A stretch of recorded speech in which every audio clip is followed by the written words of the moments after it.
দুনিয়াতে যত অদ্ভুত অদ্ভুত প্রশ্ন সব আপনি মুসা আলাহিস সাল্লামের মাথা থেকে পাবেন।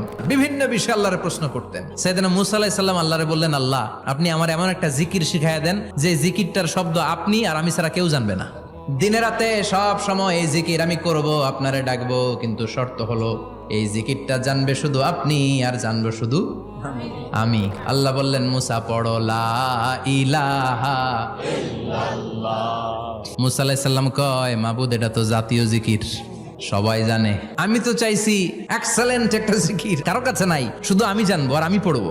আল্লাহ বললেন, মুসা এই লা ইলাহাকে যদি এক পাল্লায় রেখে দাও, তাম বিশ্ব, সাত আকাশ, সাত জমিনটারে তুলে যদি তুমি আরেক পাল্লায় রেখে দাও, লা রাজাহাত কাফাতু লা ইলাহা ইল্লাল্লাহ, মুহূর্তের মধ্যে লা ইলাহার পাল্লা ভারী হয়ে যাবে।